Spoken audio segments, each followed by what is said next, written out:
جب 1922 میں عبد المجید ثانی کو خلیفہ منتخب کیا گیا تو تاریخ نے ان کے سامنے ایک ایسا منصب رکھ دیا جس کی شان صدیوں پر محیط تھی، لیکن اس منصب کے ساتھ وہ سیاسی طاقت موجود نہیں تھی جو کبھی عثمانی سلاطین کے پاس ہوا کرتی تھی۔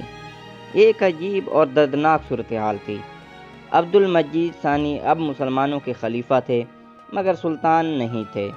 عثمانی سلطنت ختم ہو چکی تھی، شاہی حکومت کا خاتمہ ہو چکا تھا اور ترکی میں ایک نئی سیاسی قوت ابھر چکی تھی۔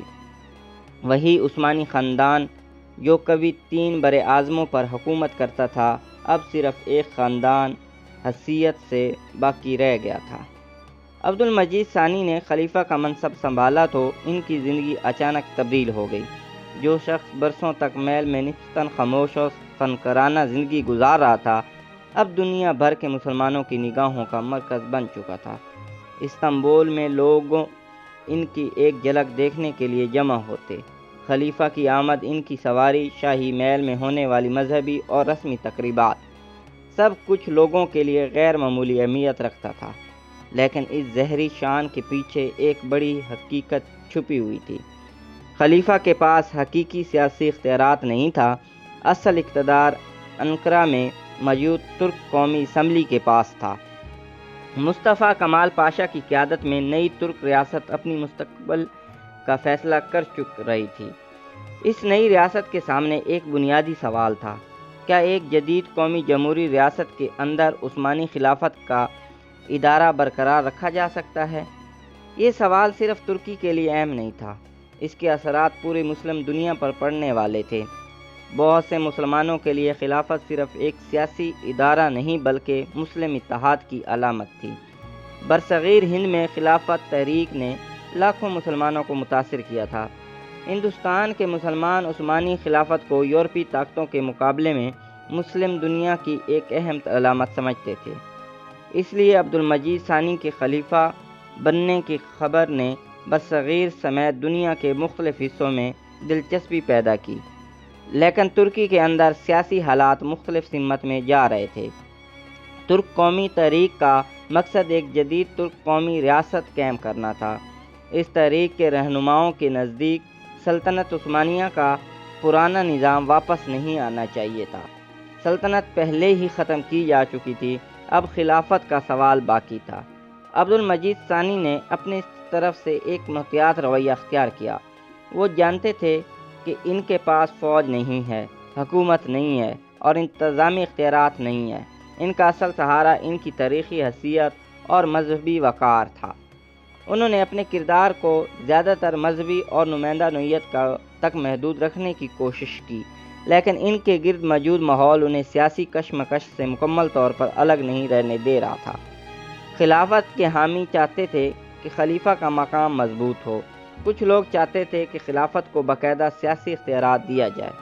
دوسری طرف نئی ترک قیادت اس بات سے خوفزدہ تھی کہ خلافت کا ادارہ مستقبل میں دوبارہ سیاسی طاقت کا مرکز بن سکتا ہے۔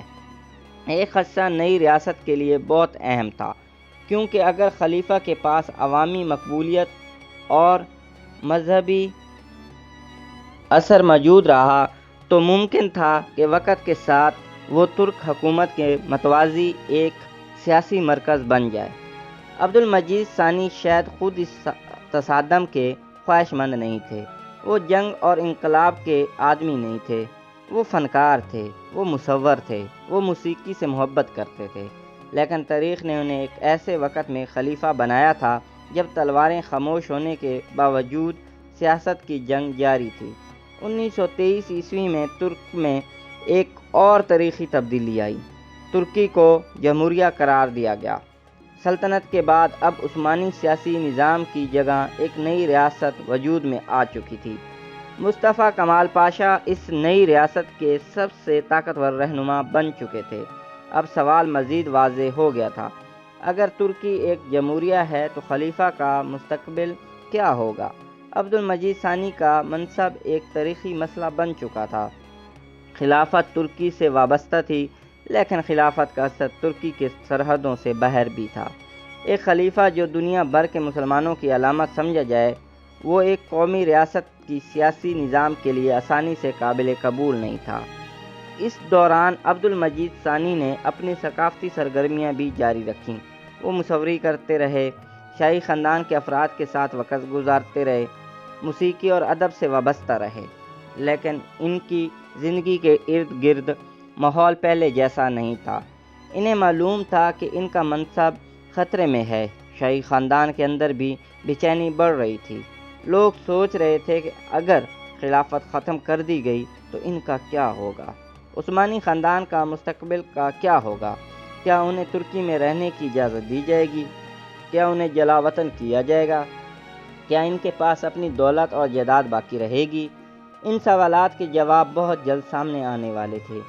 3 مارچ 1924 عیسوی تاریخ کا وہ دن تھا جس نے نہ صرف عبد المجید ثانی کی زندگی بلکہ پوری عثمانی تاریخ کا آخری سیاسی باب بھی بند کر دیا۔ ترک قومی اسمبلی نے خلافت کے خاتمے کا فیصلہ کر لیا۔ یہ صرف ایک منصب کا خاتمہ نہیں تھا، یہ تقریباً 6 صدیوں پر پھیلے عثمانی سیاسی اور مذہبی نظام کی آخری بڑے ادارے کا خاتمہ تھا۔ عبد المجید ثانی اب خلیفہ نہیں رہے تھے۔ عثمانی خاندان کے تمام افراد کو ترکی سے جلا وطن کرنے کا فیصلہ بھی کیا گیا۔ یہ خبر جب شاہی خاندان تک پہنچی تو ایک پورے عہد کی حقیقت ان کے سامنے کھڑی تھی۔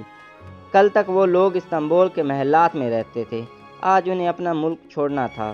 عبد المجید ثانی کے لیے یہ لمحہ خاص طور پر تکلیف دہ تھا۔ انہوں نے کبھی جنگ نہیں لڑی تھی، انہوں نے کسی سیاسی بغاوت کی قیادت نہیں کی تھی۔ وہ صرف عثمانی خاندان کے ایک شہزادے تھے جو تاریخ کے آخری مرحلے میں خلیفہ بن گئے تھے، لیکن اب ان کے لیے بھی وہی حکم تھا، ترکی چھوڑ دو۔ رات کے اندھیرے اور خوف کے ماحول میں شاہی خاندان کے افراد کو اپنے گھروں سے نکلنا پڑا۔ عبد المجید ثانی کو استنبول سے روانہ کیا گیا۔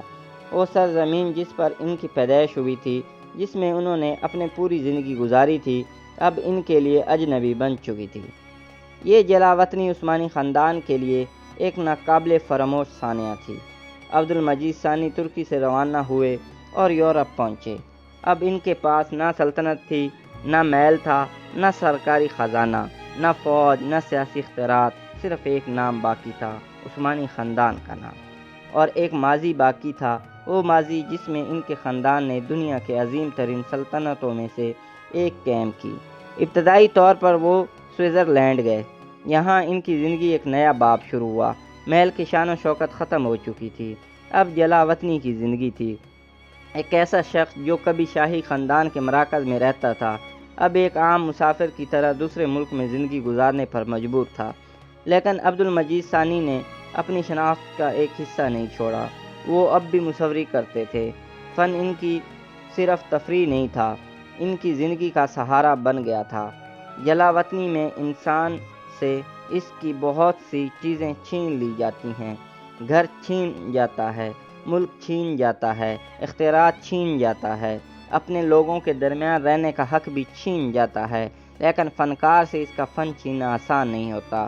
عبد المجید ثانی نے بھی اپنے فن کو زندہ رکھا۔ وہ مصوری کرتے رہے۔ ان کے فن میں اب ماضی کی یادیں بھی شامل ہو گئی تھیں۔ وہ دنیا جس میں انہوں نے آنکھ کھولی تھی اب ختم ہو چکی تھی۔ وہ محل جہاں انہوں نے بچپن گزارا تھا اب ان کا گھر نہیں تھا۔ وہ سلطنت جس کے شہزادے وہ تھے اب تاریخ کا حصہ بن چکی تھی۔ وہ خلافت جس کے آخری سربراہ وہ بنے تھے ختم ہو چکی تھی۔ اب سب کے باوجود وہ اپنے دن میں ایک دنیا کو محفوظ کر رہے تھے۔ ان کی زندگی کا یہ مرحلہ ہمیں ایک بنیادی حقیقت سمجھاتا ہے۔ سلطنتیں ختم ہو سکتی ہیں، تخت ختم ہو سکتے ہیں، سیاسی نظام ختم ہو سکتے ہیں، لیکن انسان کی یادیں اور فن بعض اوقات تاریخ سے زیادہ دیر تک زندہ رہتے ہیں۔ عبد المجید ثانی کی جلا وطنی کے سال آسان نہیں تھے۔ عثمانی خاندان کے کئی افراد مالی مشکلات سے دوچار ہوئے۔ کچھ نے مختلف ملکوں میں نئی زندگیاں شروع کی، کچھ نے شادی کی، کچھ نے اپنی شاہی شناخت چھپا کر عام لوگوں کی طرح زندگی گزارنے کی کوشش کی۔ عثمانی خاندان اب منتشر ہو چکا تھا۔ وہ لوگ جو کبھی ایک ہی محل میں رہتے تھے اب مختلف ملکوں میں بکھر گئے۔ عبد المجید ثانی اس خاندان کے بزرگ اور آخری خلیفہ تھے۔ ان کے لیے سب سے بڑا دکھ شاید یہ تھا کہ وہ صرف اپنی ذاتی زندگی سے محروم نہیں ہوئے تھے بلکہ وہ اپنی پوری تاریخی عہد کے اختتام کے گواہ بن چکے تھے۔ وہ عثمانی سلطنت کے عروج کے زمانے میں پیدا نہیں ہوئے تھے، لیکن انہوں نے اس سلطنت کے آخری دور کو دیکھا۔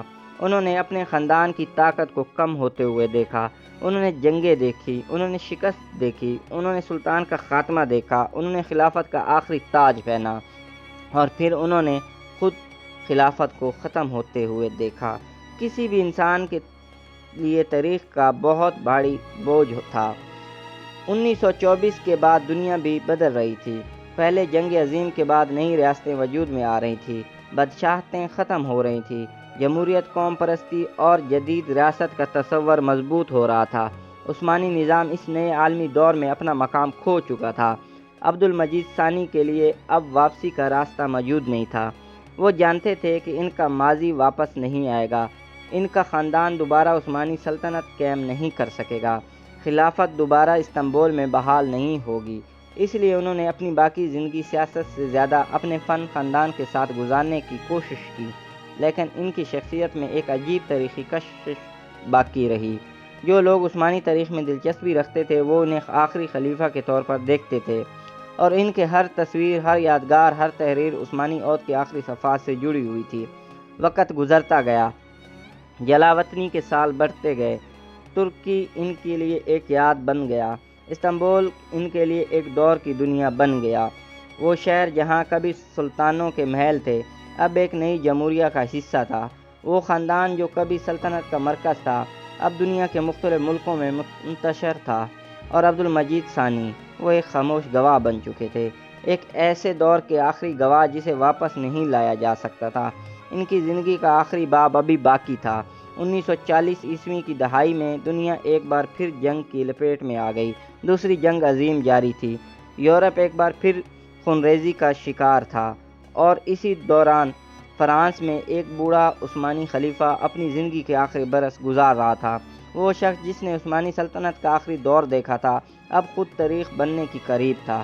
عبد المجید ثانی کی زندگی ہمیں یہ سبق دیتی ہے کہ اقتدار ہمیشہ مستقل نہیں رہتا۔ ایک وقت تھا جب عثمانی خاندان دنیا کے طاقتور ترین خاندانوں میں شمار ہوتا تھا، پھر وقت بدلا، سلطنت ختم ہوئی، خلافت ختم ہوئی، شاہی خاندان جلا وطن ہوا، اور وہی خاندان جو کبھی حکم دیتا تھا اب دنیا کے مختلف ملکوں میں اپنی زندگی دوبارہ تعمیر کرنے پر مجبور تھا۔ لیکن تاریخ میں بعض لوگ اپنے طاقت کی وجہ سے نہیں بلکہ اس لیے یاد رہتے ہیں کہ انہوں نے ایک عہد کا اختتام دیکھا ہوتا ہے۔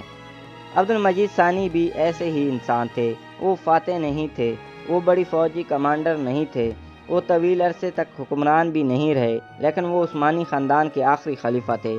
ان کی زندگی کا سب سے بڑا المیہ یہ تھا کہ جب انہوں نے خلافت کا منصب سنبھالا تو خلافت کی بنیاد رکھنے والی سلطنت پہلے ہی ختم ہو چکی تھی۔ اب ان کی زندگی کا آخری سفر باقی تھا۔ پیرس میں ان کے آخری ایام 1944 میں ان کی وفات، ان کے جنازے اور تدفین کے مسئلے، اور یہ سوال کہ ایک عظیم سلطنت کے آخری خلیفہ نے دنیا سے رخصت ہوتے وقت اپنے پیچھے کیا چھوڑا، یہ سب ہمارے داستان کے آخری مرحلے میں سامنے آئے گا، اور شاید یہی ایک پوری کہانی کا سب سے جذباتی باب ہوگا، کیونکہ عبد المجید ثانی کی موت صرف ایک انسان کی موت نہیں تھی، وہ عثمانی خاندان کے اس آخری دور کے آخری بڑی یادوں میں سے ایک کا اختتام تھی۔ ایک ایسا شخص جو محل میں پیدا ہوا تھا، خلافت کے منصب تک پہنچا، جلا وطنی میں زندگی گزاری، اور آخر کار اپنے وطن سے دور دنیا سے رخصت ہوا، لیکن اس کا کام تاریخ میں ہمیشہ زندہ رہا۔ عبد المجید ثانی عثمانی خاندان کا آخری خلیفہ، ایک فنکار، ایک شہزادہ، ایک جلا وطن، ایک ایسے عہد کا آخری گواہ جو کبھی دنیا کی عظیم ترین سلطنتوں میں شمار ہوتا تھا۔